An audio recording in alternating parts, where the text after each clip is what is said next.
আলহামদুলিল্লাহ ওয়াসসালাতু ওয়াসসালামু আলা রাসূলিল্লাহ আম্মা বাদ। আমরা এমন এক জাতি যারা ছিলাম এক ভয়াবহ জাহিলিয়াতের মধ্যে, এক অন্ধকার সময় যখন আল্লাহর পবিত্র বিধান কার্যত বন্ধ হয়ে গিয়েছিল, আল্লাহর কিতাব অবহেলিত ছিল, মানুষের চিন্তা এবং পছন্দ থেকে উদ্ভূত বহু শরিয়া তার জায়গা দখল করে নিয়েছিল। ফলে সত্যকে মিথ্যা আর মিথ্যাকে সত্য মনে করা হতো, সুন্নাহকে বিবেচনা করা হতো বিদআত, আর বিদআতকে ধরা হতো সুন্নাহ। সমাজে অশ্লীলতা ছড়িয়ে পড়েছিল, ব্যভিচার প্রচলিত ছিল ধনী এবং দরিদ্র সবার মাঝে। সুদ এবং মদ এইসব হারাম কাজকে নতুন নামে বৈধ করা হতো, যেন সত্যকে ঢেকে মিথ্যাকে সুসজ্জিত করে উপস্থাপন করা যায়। রাসূল সাল্লাল্লাহু আলাইহি ওয়াসাল্লাম বলেছেন, ইয়াশরাবুন নাসু মিন উম্মতি আল খামর ইউসাম্মুনাহা বিগাইরি ইসমিহা। আমার উম্মার কিছু লোক মদ পান করবে, কিন্তু তারা একে অন্য নামে ডাকবে। আত্মীয়তার বন্ধন ছিন্ন করা হয়েছিল, পবিত্র জিনিসগুলোর পবিত্রতা লঙ্ঘন করা হয়েছিল, নিরপরাধ মানুষের রক্ত ঝরানো হয়েছিল। এসবের পেছনে মূল কারণ ছিল আল্লাহর বিধানের অনুপস্থিতি, যা আসলেই চিরস্থায়ী সুখের একমাত্র উৎস ছিল। আল্লাহ তাআলা বলেছেন, আফাহুকমাল জাহিলিয়াতি ইয়াবগুন ওয়ামান আহসানু মিনাল্লাহি হুকমান লিকাওমিন ইউকিনুন। তারা কি জাহিলিয়াতের বিধানই কামনা করে? আর বিশ্বাসী জাতির জন্য আল্লাহর বিধানের চেয়ে উত্তম বিধান আর কার? অতঃপর আল্লাহ তাআলা আমাদের প্রতি অনুগ্রহ করেছেন। গাঢ় অন্ধকার এবং শিরক অবাধ্যতার পরিবেশে আমাদের সামনে হিদায়াতের পথ উন্মোচন করেছেন। তিনি আমাদের চোখ এবং হৃদয়কে সত্যের দিকে আহ্বান করেছেন, এবং এমন এক সময়ে যখন অধিকাংশ মানুষের চোখ ছিল অন্ধকারের ঘোর। আল্লাহ তাআলা বলেছেন, আওয়ামান কানা মাইতান ফাহইনাহু ওয়াজআলনা লাহু নূরান ইয়ামশি বিহি ফিন নাসি কামান মাসালুহু ফিজ যুলুমাতি লাইসা বিখারিজিন মিনহা। যে ব্যক্তি ছিল মৃত, অতঃপর আমি তাকে জীবিত করলাম এবং তাকে এমন এক আলো দিলাম যার দ্বারা সে মানুষের মাঝে চলাফেরা করে। সে কি ওই ব্যক্তির মতো যে অন্ধকারে রয়েছে এবং তা থেকে বের হতে পারে না? আল্লাহ তাআলা আরো বলেছেন, ফামান ইউরিদিল্লাহু আন ইয়াহদিয়াহু ইয়াশরাহ সাদরাহু লিল ইসলাম ওয়া মান ইউরিদ আন ইউদিল্লাহু ইয়াজআল সাদরাহু দায়িকান হারাজান কাআন্নামা ইয়াসআদু ফিস সামা। আল্লাহ যাকে হিদায়াত দিতে চান তিনি তার বক্ষকে ইসলামের জন্য প্রশস্ত করে দেন, আর যাকে গুমরাহ করতে চান তার বক্ষকে সংকীর্ণ এবং তীব্র কষ্টদায়ক করে দেন, যেন সে আকাশে আরোহণ করছে। আল্লাহর ফজলে আমরা উঠে দাঁড়ালাম, মানুষকে আহ্বান করলাম আল্লাহর দিকে ফিরে আসতে, তার আদেশ নিষেধকে অনুসরণ করতে এবং তার অবাধ্যতা ও আদেশ অমান্য করার ব্যাপারে সতর্ক করে দিতে। আল্লাহ তাআলা বলেছেন, ইয়া কওমি ইত্তাবিউনি আহদিকুম সাবিলার রাশাদ ইয়া কওমি ইন্নামা হাযিহিল হায়াতুদ দুনিয়া মাতা ওয়া ইন্নাল আখিরাতা হিয়া দারুল করার। হে আমার জাতি, আমার অনুসরণ করো, আমি তোমাদের হিদায়াতের পথে। হে আমার জাতি, এই পার্থিব জীবন তো সামান্য উপভোগ, আর পরকালই হলো চূড়ান্ত আবাসস্থল। সুতরাং সরল পথের কোনো বিকল্প নেই, তা একমাত্র আল্লাহর কিতাব এবং তার রাসূল সাল্লাল্লাহু আলাইহি ওয়াসাল্লামের সুন্নাহকে আঁকড়ে ধরা ছাড়া।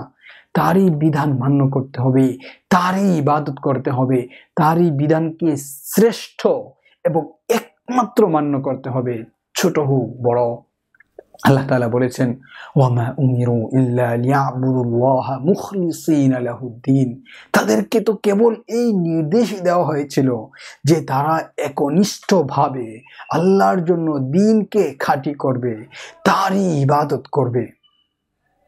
আল্লাহ তাআলা আরো বলেছেন, কুল ইন্না সলাতি ওয়া নুসুকি ওয়া মাহইয়ায়া ওয়া মামাতি লিল্লাহি রাব্বিল আলামিন। বলুন, আমার সালাত, আমার কুরবানি, আমার জীবন, আমার মৃত্যু সব কিছুই আল্লাহর জন্য, যিনি জগৎ সমূহের প্রতিপালক। তবে এটা আল্লাহর চিরন্তন নিয়ম যে সত্য এবং মিথ্যার মাঝে সংঘর্ষ কিয়ামত পর্যন্ত থাকবে। মিথ্যাবাদীদের কাছে এটা মোটেই সহনীয় নয় যে সত্যবাদীরা মানুষকে তাওহীদের দিকে আহ্বান করবে, শিরিক এবং গুমরাহিতে নিমজ্জিত লোকদেরকে এটা ভালো লাগে না যে তাওহীদের আহ্বান তাদেরকে অন্ধকার থেকে আলোর দিকে নিয়ে যাবে। প্রভু পরাক্রমশালী এবং প্রশংসিত আল্লাহর পথে আল্লাহ তাআলা বলেছেন, وَإِذَا ذُكِرَ اللَّهُ وَحْدَهُ اشْمَأَزَّتْ قُلُوبُ الَّذِينَ لَا يُؤْمِنُونَ بِالْآخِرَةِ وَإِذَا ذُكِرَ الَّذِينَ مِنْ دُونِهِ إِذَا هُمْ يَسْتَبْشِرُونَ। যখন আল্লাহকে একা স্মরণ করা হয় তখন আখিরাতে অবিশ্বাসীদের হৃদয় বিমর্ষ হয়ে পড়ে, আর যখন আল্লাহ ছাড়া অন্যদের কথা স্মরণ করা হয় তখন তারা উৎফুল্ল হয়ে ওঠে। মানুষের আল্লাহর দিকে ফিরে যাওয়ার অর্থ হলো মিথ্যার খেলা শেষ, তাদের রাজত্বের অবসান, তাদের ভোগ বিলাসের সমাপ্তি। তখন সমাজের নেতৃস্থানীয় ব্যক্তিরা সাধারণ মানুষের মাঝে সমান হয়ে যাবেন, তাদের উপরেও থাকবে একই দায়িত্ব এবং সীমাবদ্ধতা। এটাই তাদের জন্য সবচেয়ে বড় হুমকি। আল্লাহ তাআলা বলেছেন, فقال الملأ الذين كفروا من قومه ما نراك إلا بشرا مثلنا وما نراك اتبعك إلا الذين هم أرادلنا بادي الرأي। তার জাতির কাফিরের প্রধানরা বলল, আমরা তো তোমাকে আমাদের মতো একজন মানুষই দেখতে পাচ্ছি, আর আমরা দেখছি যারা তোমার অনুসরণ করছে তারা আমাদের সমাজের সবচেয়ে নিম্ন শ্রেণীর লোক, যারা না ভেবেই তোমার পথ ধরেছে। আল্লাহ তাআলা আরো বলেছেন, ওয়াসবির নাফসাকা মা'আল্লাযীনা ইয়াদউনা রাব্বাহুম বিল-গাদাতি ওয়াল-আশি ইউরিদুনা ওয়াজহা ওয়া লা তা'দু আইনাকা আনহুম তুরিদু যিনাতাল হায়াতিদ দুনিয়া। আপনি নিজের অন্তরকে তাদের সাথে দৃঢ় রাখুন যারা সকাল সন্ধ্যা তাদের প্রতিপালককে ডাকে তার সন্তুষ্টি কামনায়। আপনি তাদের থেকে চোখ ফিরিয়ে নেবেন না দুনিয়ার সৌন্দর্য কামনায়। ইমাম আহমদ রাহিমাহুল্লাহ এবং অন্যান্য ইমামগণ এই আয়াত নাজিল হওয়ার পেছনের ঘটনা বর্ণনা করেছেন। কুরাইশের কিছু নেতা রাসূল সাল্লাল্লাহু আলাইহি ওয়াসাল্লামের নিকট এলো, আর তার সঙ্গে ছিলেন খাব্বাব, সুহাইব, বিলাল এবং আম্মার রাদিয়াল্লাহু আনহুম। তারা বলল, হে মুহাম্মদ, আপনি কি তাদেরকে নিয়ে সন্তুষ্ট? আল্লাহ কি আমাদের মধ্য থেকে শুধু এদেরকে অনুগ্রহ করেছেন? আপনি যদি এদেরকে আপনার কাছ থেকে দূরে রাখেন তাহলে আমরা আপনার অনুসরণ করব। তারা চেয়েছিল এই দুর্বার স্রোতকে থামিয়ে দিতে, এই তাওহীদের বাণী যা শিরকের ময়দানকে পরিষ্কার করে দিচ্ছিল। তাই তারা আমাদের বিরুদ্ধে নানা কৌশলে লড়াই শুরু করলো।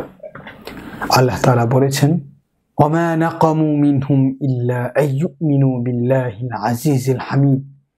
তাদের প্রতি প্রতিশোধ নেওয়ার একমাত্র কারণ ছিল তারা আল্লাহর উপর ঈমান এনেছে, যিনি পরাক্রমশালী এবং প্রশংসিত। এই দাওয়াত আমরা বহন করেছি, তা হলো মানুষকে জান্নাতের সুসংবাদ দেওয়া, যার প্রশস্ততা আসমান সমূহ এবং জমিনের সমান।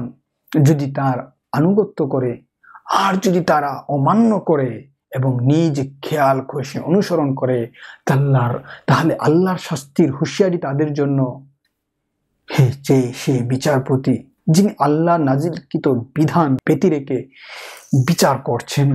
আপনি নিশ্চয় জানেন আমাদের দাওয়াতের সারমর্ম হলো আল্লাহ তাআলা যা বলেছেন, ওয়ালাকাদ বাআসনা ফি কুল্লি উম্মাতির রাসূলান আন ইয়াবুদুল্লাহা ওয়াজতানিবুত তাগুত, আমি তো প্রতিটি জাতিকে একজন করে রাসূল প্রেরণ করেছি এই বার্তা সহকারে, তোমরা আল্লাহর ইবাদত করো এবং তাগুতকে বর্জন করো। আল্লাহ তার বান্দাদের উপর সর্বপ্রথম যে ফরজ করেছেন তা হলো তাওহীদের শিক্ষা গ্রহণ এবং তা বাস্তবায়ন করা, অর্থাৎ তাগুতের প্রতি কুফরি করা, একমাত্র আল্লাহর প্রতি ঈমান আনা। আল্লাহ তাআলা বলেছেন, ওয়ামা খালাকাতুল জিন্না ওয়াল ইনসা ইল্লা লিয়াবুদুন, আমি জিন এবং মানব জাতিকে সৃষ্টি করেছি একমাত্র আমারই ইবাদতের জন্য। তাফসীরকারীগণ বলেন, এর অর্থ হলো যেন তারা শুধু আমাকেই এককভাবে ইবাদত করে। তবে অনেকে ভাবেন ইবাদত মানে কেবল সালাত, সিয়াম, যাকাত এরকম কিছু। তাই তারা বলেন, আমরা তো আল্লাহর ইবাদত করি, সালাত পড়ি, সিয়াম পালন করি, কোরবানি করি, অথচ ইবাদতের অর্থ এতটুকুই সীমিত নয়, বরং তা অনেক অনেক বিস্তৃত। ইবাদতের সারাংশ এবং মূল ভিত্তি হলো লা ইলাহা ইল্লাল্লাহ। এই কালিমা দুটি অংশে বিভক্ত। আন-নাফিউ, লা ইলাহা অর্থাৎ আল্লাহ ছাড়া কোনো সত্য উপাস্য নেই, সকল মিথ্যা উপাস্যকে অস্বীকার করা হয়েছে, হোক তা সালাত, সিয়াম, হজ, শাসন, বিধান।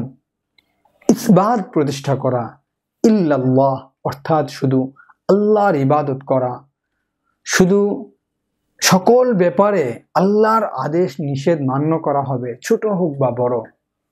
এই কালিমা লা ইলাহা ইল্লাল্লাহ যার বাস্তবায়ন ছাড়া কেউ জাহান্নাম থেকে মুক্তি পাবে না, এর শর্ত এবং দাবি এবং পরিণতি না মেনে কেবল উচ্চারণ করে কেউ জান্নাতে যেতে পারবে না।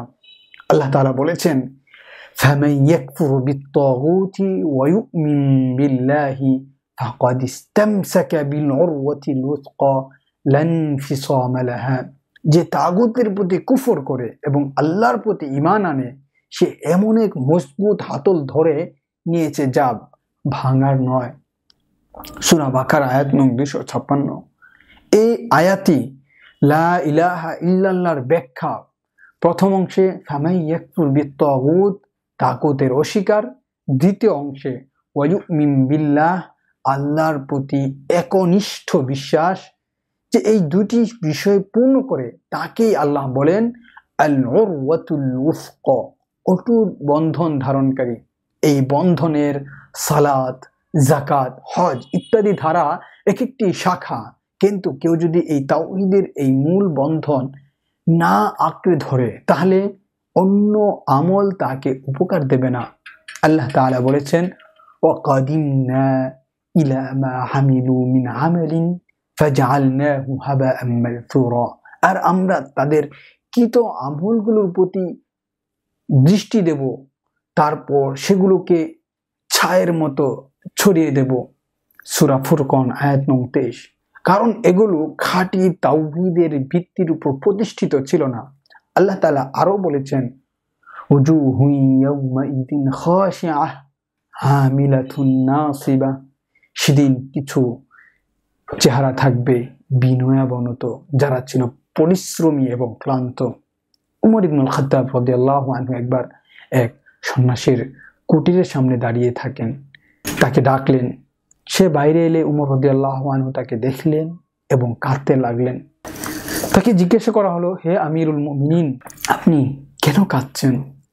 তিনি বললেন, আমি এই আয়াতটি স্মরণ করলাম, আমিলাতুন নাসিবা তাসলা নাহরান হামিয়া, পরিশ্রম করেছে, কষ্ট করেছে, তারপর দগ্ধ হবে উত্তপ্ত আগুনে। এই কারণে কিয়ামতের দিন একজন ব্যক্তিকে সর্বপ্রথম প্রশ্ন করা হবে তাওহীদের ব্যাপারে, সে একমাত্র আল্লাহর ইবাদত করেছে কিনা, তার সঙ্গে কাউকে শরীক করেছে কিনা। এই বিষয়ে সহিহ হাদিসে এসেছে, আব্দুল্লাহ ইবনে আব্বাস রাদিয়াল্লাহু আনহু থেকে বর্ণিত, রাসূল সাল্লাল্লাহু আলাইহি ওয়াসাল্লাম মুআজ ইবনে জাবাল রাদিয়াল্লাহু আনহুকে ইয়ামানে পাঠানোর সময় বলেছিলেন, তুমি এমন এক জাতির মাঝে যাচ্ছ যারা আহলে কিতাব, অতএব প্রথম যে বিষয়টির দিকে তুমি তাদেরকে আহ্বান করবে তা হলো তাওহীদ, আল্লাহর জন্য ইবাদত করা, অর্থাৎ আল্লাহকে এক মনে করা। যদি তারা এই বিষয়ে তোমার কথা মেনে নেয় তবে তাদেরকে জানিয়ে দাও আল্লাহ তাদের উপর যাকাত ফরজ করেছেন, যা ধনীদের থেকে নিয়ে গরিবদের মাঝে বিতরণ করা হবে। দেখা যাচ্ছে রাসূল সাল্লাল্লাহু আলাইহি ওয়াসাল্লাম শুরুতেই সালাত, যাকাত, হজের দিকে আহ্বান করেননি, বরং প্রথমেই আহ্বান করেছেন তাওহীদের দিকে, এক আল্লাহর ইবাদতের দিকে। আল্লাহ তাআলা বলেছেন, ওয়ালাকাদ বা'আথনা ফি কুল্লি উম্মাতির রাসূলান আন ইয়াবুদুল্লাহা ওয়াজতানিবুত তাগুত।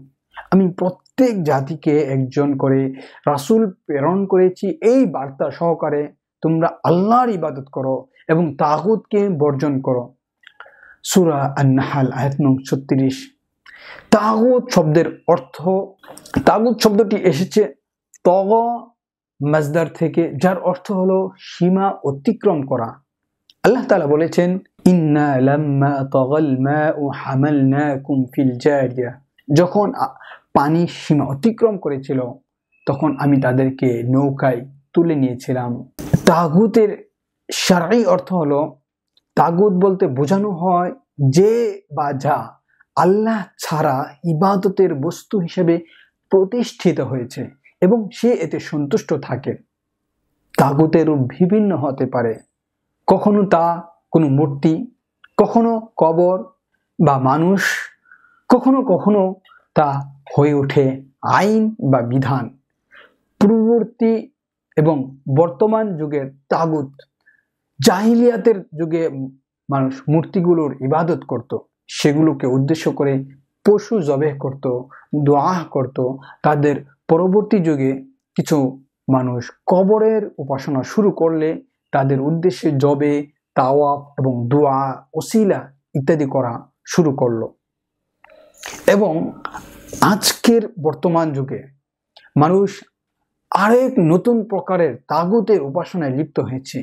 ব্যক্তি এবং শাসকবর্গ, যাদেরকে তারা হালাল হারামের বিধান দেওয়ার ক্ষমতা দিয়েছে, তারা মানুষকে নিজেদের ইচ্ছে মতো শরীয়ত বিরোধী বিধান তৈরি করে দেয় আর মানুষ তা মেনে চলে, যার ফলে সেই শাসক, সেই নেতা, সেই সংসদ সদস্য বা আইন প্রণেতা হয়ে ওঠে এক প্রকার রব। আল্লাহ তাআলা বলেছেন, ইনিল হুকমু ইল্লা লিল্লাহ আমারা আল্লা তা'বুদু ইল্লা ইয়্যাহ। ফায়সালা কেবল আল্লাহর, তিনি আদেশ করেছেন তার ছাড়া কাউকে ইবাদত করো না। ইমাম আহমদ সহ বহু মুহাদ্দিস আদি ইবনে হাতেম রাদিয়াল্লাহু আনহু বর্ণনা করেছেন, যিনি খ্রিস্টান ছিলেন এবং পরবর্তীতে ইসলাম গ্রহণ করেন। তিনি বলেন, আমি রাসূল সাল্লাল্লাহু আলাইহি ওয়াসাল্লামের নিকট গিয়ে শুনলাম তিনি এই আয়াত তেলাওয়াত করছেন, ইত্তাখাযু আহবারহুম ওয়া রুহবানাহুম আরবাবাম মিন দুনিল্লাহ। তারা তাদের আলেম এবং পাত্রীদেরকে আল্লাহ ছাড়া রব বানিয়ে নিয়েছে। সূরা তাওবা আয়াত নং 31।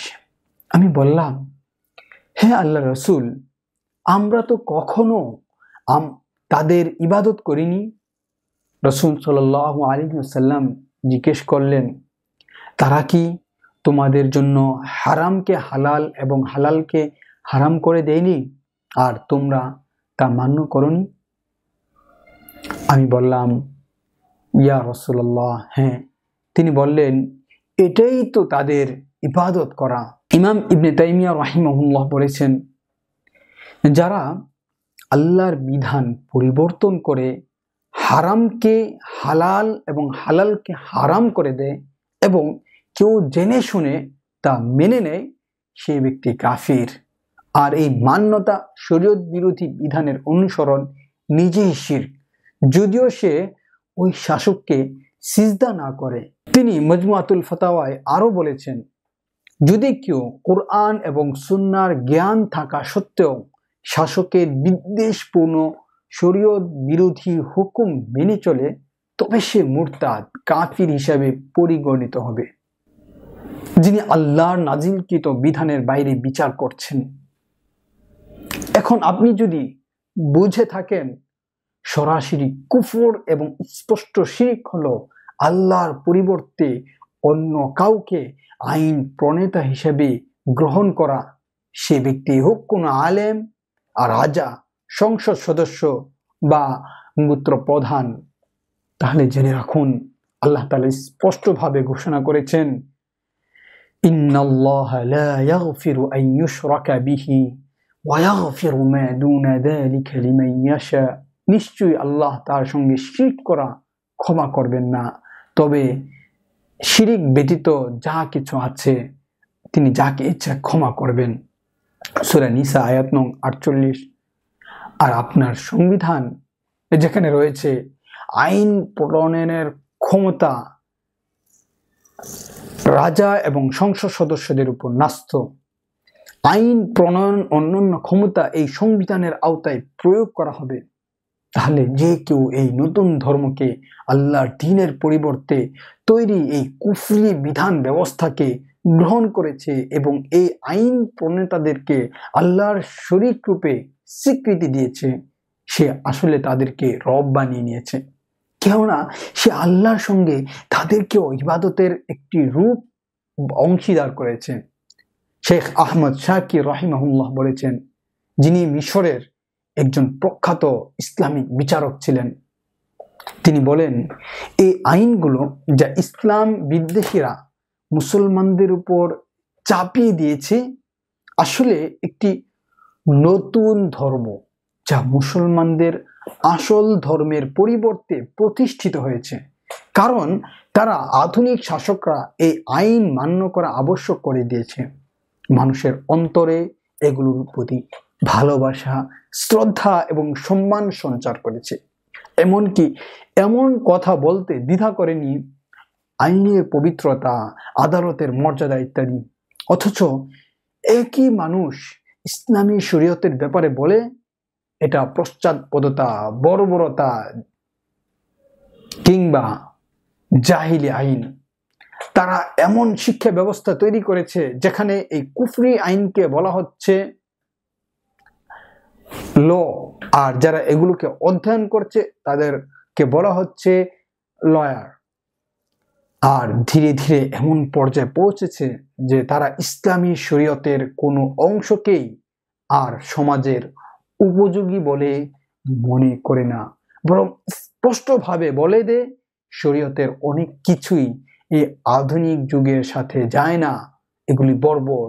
বিশেষ করে কোরআনে নির্ধারিত হুদুদ, রাসূল সাল্লাল্লাহু আলাইহি ওয়াসাল্লামের সহিহ হাদিসে প্রমাণিত শাস্তি সম্পর্কে তারা বলে এগুলো বর্বর, এই যুগে, বর্তমান যুগে অনুপযোগী।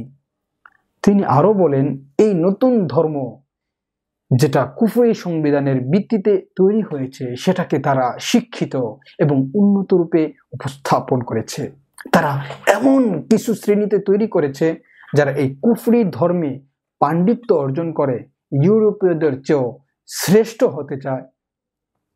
এখন মুসলমানদের অনেকেই নাম মুসলিম হলেও আসলে এই ধর্মের ইমাম বা নেতায় পরিণত হয়েছে। ইসলাম তার ইতিহাস এমন ভয়াবহ বিপর্যয়ের মুখে আর কখনো পড়েনি।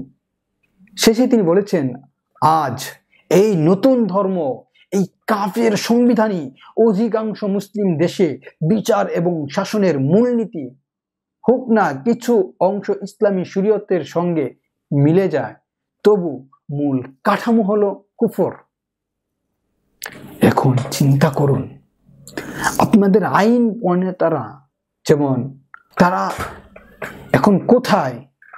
তারা মৃত, মাটির সাথে শুয়ে আছে। কিন্তু আমাদের প্রভু, শরীয়ত দাতা এবং শাসক, তিনি জীবিত, চিরঞ্জীব, কখনো মরেন না।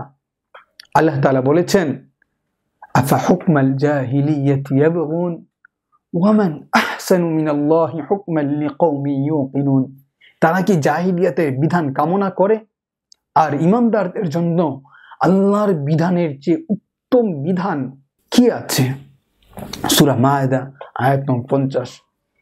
ইমাম ইবনে কাসির রাহিমাহুল্লাহ বলেন, এই আয়াতের তাফসিরে আল্লাহ তাআলা ধিক্কার জানিয়েছেন সেই সব লোকদেরকে যারা আল্লাহর বিধান বাদ দিয়ে নিজেদের খেয়াল খুশি মন গড়া মত কিংবা মানব নির্মিত কুফরি আইন অনুযায়ী শাসন করে, যিনি আল্লাহর বিধান ছাড়া অন্য আইনে বিচার করেছেন।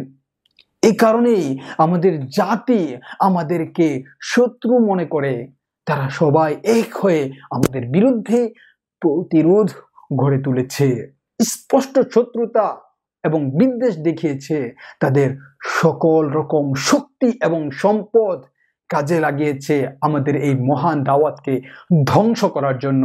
কিন্তু তারা কি সক্ষম হবে? কাল্লা, না, তারা কখনোই পারবে না। আল্লাহ তাআলা বলেছেন, ইউরিদুনা আন ইউতফিউ নূরাল্লাহি বিআফওয়াহিহিম ওয়া ইয়াহবাল্লাহু আন ইউতিম্মা নূরাহু ওয়ালাউ কারিহাল কাফিরুন। তারা চায় আল্লাহর নূর তাদের মুখের ফু দিয়ে নিভিয়ে দিতে, অথচ আল্লাহ তাআলা মানেন না। তিনি অবশ্যই তার নূর পূর্ণ করবেন, যদিও কাফেররা তা অপছন্দ করে। সূরা তাওবা আয়াত নং 32। আল্লাহ তাআলা আরো বলেছেন, ওয়া'আদাল্লাহুল্লাযীনা আমানু মিনকুম ওয়া আমিলুস সালিহাতি লা ইস্তাখলিফান্নাকুম ফিল আরদ।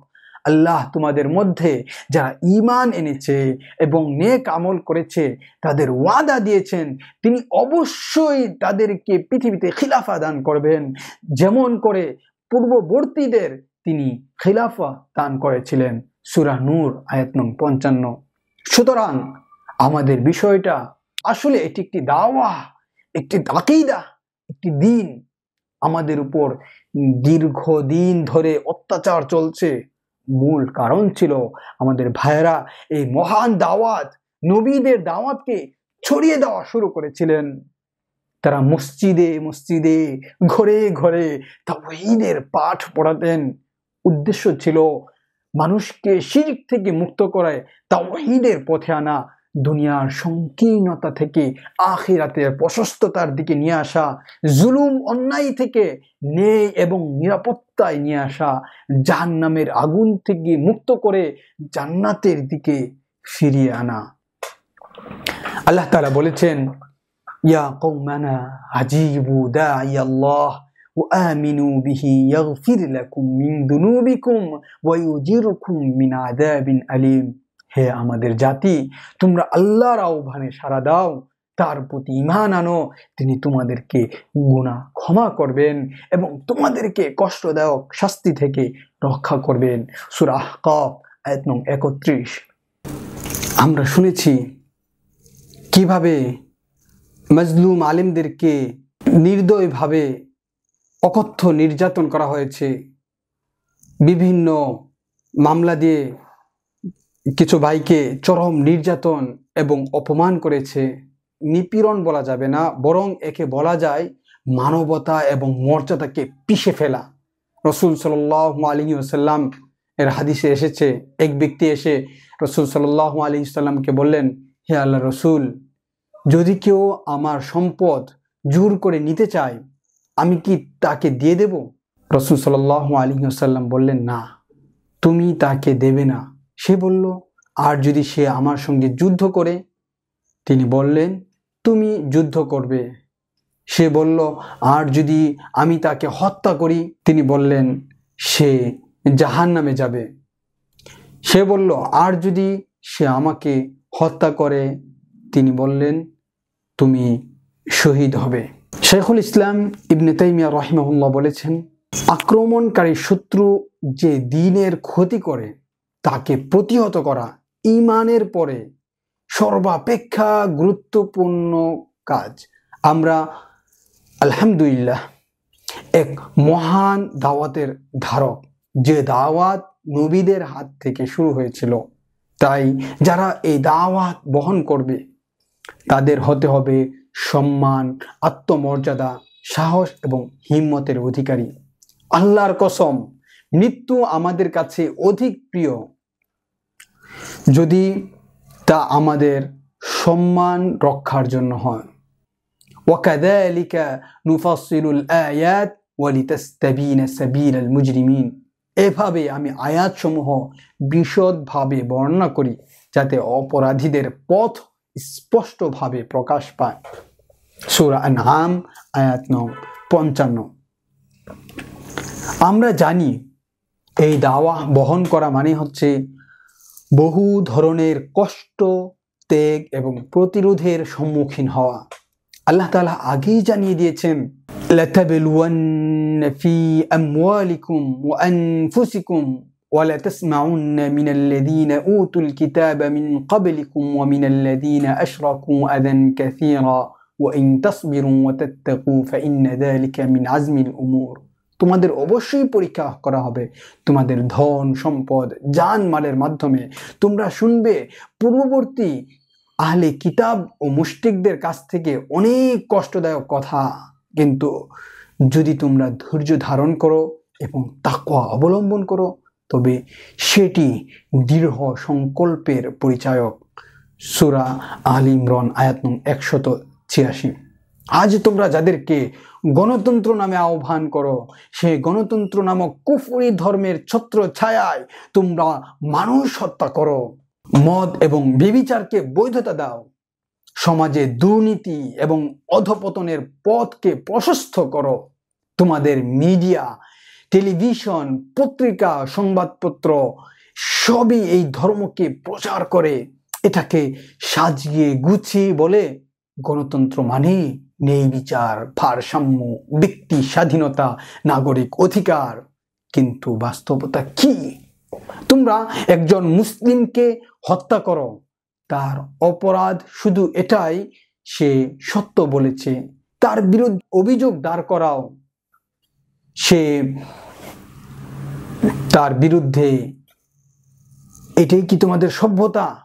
কোনো ব্যক্তি যখন সত্যের কথা প্রকাশ করে, আল্লাহর তাওহীদ ঘোষণা করে, শিরক এবং মুশরিকদের সমালোচনা করে, তখন তোমরা তাকে দোষারোপ করো। কিন্তু তোমাদের শরীয়তে কি এমন কোনো অপরাধ আছে? আল্লাহ তাআলা বলেছেন, ওয়ালা তাসুব্বুল্লাযীনা ইয়াদউনা মিন দুনিল্লাহ ফায়াসুব্বুল্লাহা আদওয়ান বিগাইরি ইলম। তারা আল্লাহ ছাড়া যাদের ডাকে তাদেরকে তোমরা তাদের নামে গালি দেও না, তাহলে অজ্ঞতা বশত তারা আল্লাহকে গালি দিবে। নাউজুবিল্লাহ। সূরা আনআম 100 আয়াত। ইবনে কাসির রাহিমাহুল্লাহ এই আয়াতের তাফসিরে বলেন, শুধু গালি দেওয়া যদি বৃহৎ ক্ষতির দিকে নিয়ে যায় তবে সেটা নিষিদ্ধ। অর্থাৎ ইসলাম শুধু সত্য বলাকে অনুমতি দেয় না, বরং দাওয়াতের কৌশল এবং প্রভাবও বিবেচনায় আনে। তবে আমরা যে সত্য বলি, তোমরা সেটাকে উপহাস করো, আমাদের শরীয়তের দৃষ্টিতে সেটা ফরজ, সত্য এবং অনেক সময় শহীদি মর্যাদা লাভের মাধ্যম। রাসূল সাল্লাল্লাহু আলাইহি ওয়াসাল্লাম বলেছেন, সাইয়্যিদুশ শুহাদা হামজা ওয়া রাজুলুন কামা ইলা ইমামিন জাইর ফাআমারাহু ওয়া নাহাহু ফাকাতালা। শহীদের মর্যাদা সবচেয়ে শ্রেষ্ঠ হামজা এবং সেই ব্যক্তি যিনি কোনো জালিম শাসকের সামনে দাঁড়িয়ে তাকে সত্যের কথা বলে, নিষেধ করে, আর সে শাসক তাকে শহীদ করে দেয়। একজন সাহাবী রাদিয়াল্লাহু আনহু বলেন, আমরা রাসূল সাল্লাল্লাহু আলাইহি ওয়াসাল্লামের কাছে বায়াত করেছিলাম যেন আমরা যে কোনো অবস্থায় সুখে দুঃখে তার কথা শুনবো, মান্য করব এবং আমরা সত্য কথা বলবো।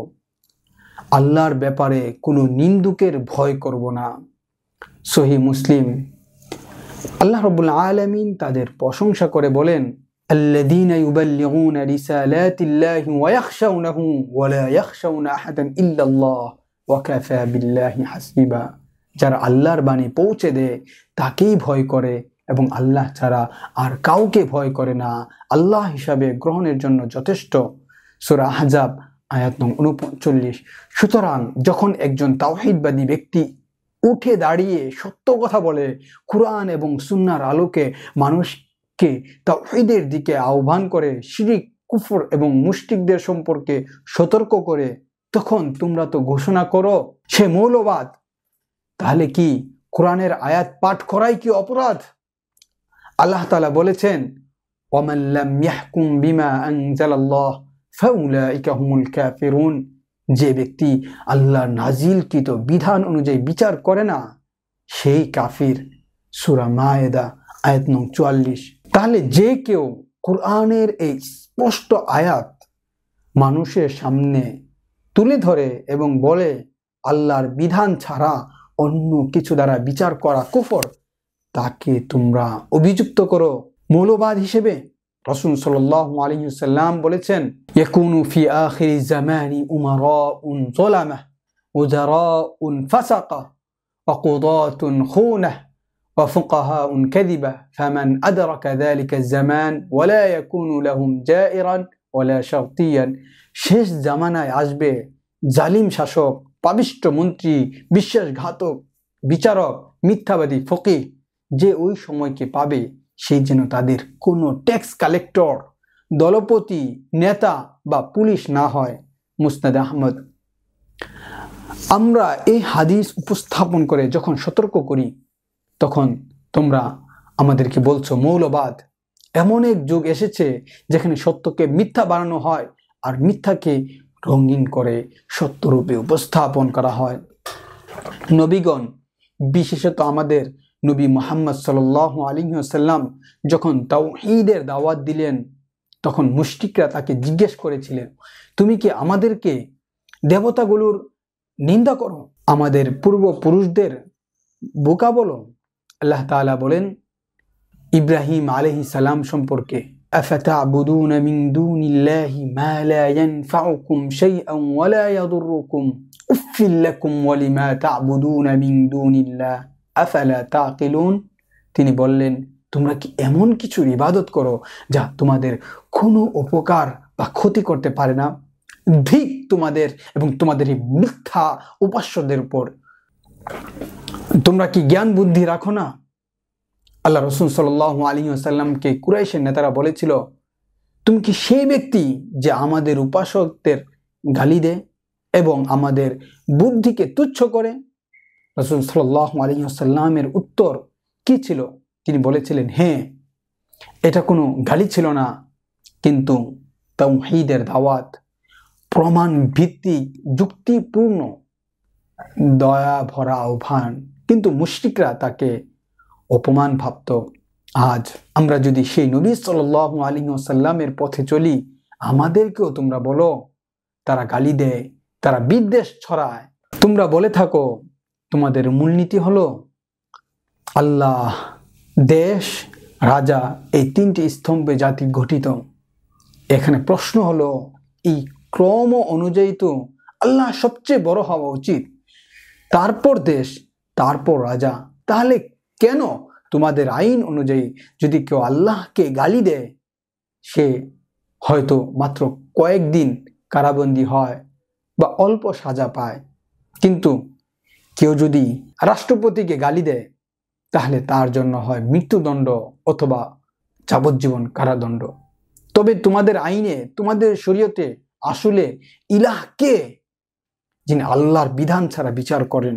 আল্লাহ তাআলা বলেছেন, ইন্না আনজালনা ইলাইকাল কিতাবা বিল হাক্কি লিতাহকুমা বাইনান নাসি বিমা আরাকাল্লাহ ওয়া লা তাকুন লিল খাইনিনা খাসিমা। আমি তোমার প্রতি সত্য সহ কিতাব নাজিল করেছি যেন তুমি মানুষের মাঝে বিচার করো আল্লাহ যা দেখিয়েছেন তার ভিত্তিতে, আর তুমি যেন বিশ্বাসঘাতকদের পক্ষ অবলম্বন না করো। সূরা নিসা আয়াত নং 105। তিনি পরে ইরশাদ করেছেন, হা আনতুম হাউলাই জাদালতুম আনহুম ফিল হায়াতিদ দুনিয়া ফামান ইউজাদিলিল্লাহু আনহুম ইয়াওমাল কিয়ামাতি আম্মান ইয়াকুনু আলাইহিম ওয়াকিলা। তোমরা তো দুনিয়াতে তাদের পক্ষে তর্ক করছো, কিন্তু কিয়ামতের দিন কে আল্লাহর সামনে তাদের হয়ে তর্ক করবে? কে তাদের রক্ষা করবে? সূরা নিসা আয়াত নং 109। রাসূল সাল্লাল্লাহু আলাইহি ওয়াসাল্লাম বলেছেন, আল কুদাতু থালাথা কাদিয়ানি ফিন নার ওয়া কাদিন ফিল জান্নাহ রাজুলুন আলিমাল হক ফাকাদা বিখিলাফি ফাহুয়া ফিন নার ওয়া রাজুলুন কাদান নাস আলা জাহলিন ফাহুয়া ফিন নার ওয়া রাজুলুন আলিমাল হক ওয়া কাদা বিহিম ফাহুয়া ফিন জান্নাহ। বিচারক তিনজন, দুইজন জাহান্নামে যাবে, একজন জান্নাতে। যে ব্যক্তি সত্য জানে তা না মেনে সে জাহান্নামে যাবে, এই যে যা অজ্ঞতাবশত বিচার করে সেও জাহান্নামে যাবে। আর যে সত্য জানে এবং সত্য অনুযায়ী বিচার ফায়সালা করে সে জান্নাতে যাবে। সত্য হলো কেবল আল্লাহর শরীয়ত অনুযায়ী বিচার করা, যা কোরআন এবং সুন্নাহে এসেছে। আল্লাহ তাআলা বলেছেন, ওয়ালাকাদ জিতুমুনা ফুরাদা কামা খালাকনাকুম আউওয়ালা মাররাহ ওয়া তারাকতুম মা খাওয়ালনাকুম ওয়ারাআ যুহুরিকুম ওয়া মা নারা মাআকুম শুফাআকুম আল্লাযীনা ইয়াদউনা লাকুম ফীহিম শুরাকা লাকাদ তাকাত্তাআ বাইনাকুম ওয়া দাল্লা আনকুম মা কুনতুম তাজউমুন। তোমরা নিশ্চয়ই একা একা আমাদের কাছে আসবে, যেমন প্রথমবার সৃষ্টি করা হয়েছিল, এবং তোমরা তোমাদের পেছনে যা কন্ট্রোল করার ক্ষমতা পেয়েছিলে তা ফেলে এসেছে। তোমাদের সাথে যারা বলে তারা তোমাদের অংশীদার, তারা তোমাদের থেকে বিচ্ছিন্ন হয়ে গেছে। তোমরা যা ধারণ করেছিলে তা ভুলে গেছো। সূরা আনআম 1 নং 94। সেদিন কেউ অন্য কারো সাহায্য করবে না, সবাই একাকী হবে। রাসূল সাল্লাল্লাহু আলাইহি ওয়াসাল্লাম বলেছেন, ইয়াখসারুন নাসু ইয়াউমাল কিয়ামাতি খুফাতান উরাতান উযলা। কিয়ামতের দিন মানুষের গোখোলা, নগ্ন এবং বঞ্চিত অবস্থায় হাজির করা হবে। আয়েশা রাদিয়াল্লাহু আনহা ইরশাদ করেন, হে আল্লাহর রাসূল, তাহলে কি পুরুষ নারীরা একে অপরকে দেখবে? তিনি বললেন, হ্যাঁ, তবে বিষয়টি এত কঠিন হবে যে তারা তা নিয়ে চিন্তিত হবে না। আল্লাহ তাআলা বলেছেন, ওয়াকুল্লুহুম আতিহি ইয়াউমাল কিয়ামাতি ফারদা। তাদের প্রত্যেককে আলাদা আলাদা কিয়ামতের দিন উপস্থিত করা হবে। সূরা মারইয়াম 1 নং 95। তাই আমরা আল্লাহর অনুগ্রহে এই দাওয়াতের পৃষ্ঠপোষকরা আমাদের বন্দিত্ব, দুঃখ, কষ্ট, শাস্তি এবং সমস্ত প্রতিকূলতার মধ্যেও দৃঢ় থাকবো ইনশাআল্লাহ। আল্লাহর স্মৃতির মধ্যেই, আল্লাহর স্মরণেই আমাদের প্রশান্তি। আল্লাহ তাআলা বলেছেন, ওয়াইদা আতাজালতুমুহুম ওয়ামা ইয়াবুদুনা ইল্লাল্লাহ ফাউ ইলাল কাহফি ইয়ানশুর লাকুম রাব্বুকুম মির রাহমাতিহি ওয়া ইউহাইয়্যি লাকুম মিন আমরিকুম মিরফাকা। যখন তোমরা তাদের থেকে সরে দাঁড়াবে, যারা আল্লাহ ছাড়া আর কিছুর উপাসনা করে না, তখন তোমরা গুহায় আশ্রয় নাও। তোমাদের প্রতিপালক তোমাদের প্রতি তার রহমত ছড়াবেন এবং তোমাদের জন্য প্রয়োজনীয় সুযোগ সুবিধা তৈরি করবেন। সূরা কাহাফ 1 নং 16। যে কেউ ভালো পায় সে আল্লাহর প্রশংসা করুক, আর যে খারাপ পায় সে কেবল নিজেকে দোষ দিক। আল্লাহ তাআলা আমাদেরকে সঠিক পথে, হিদায়াতের পথে, দাওয়ার পথে ইস্তিকামাত থাকার তৌফিক দান করুন। আমিন। আসসালামু আলাইকুম ওয়া রাহমাতুল্লাহি ওয়া বারাকাতুহু।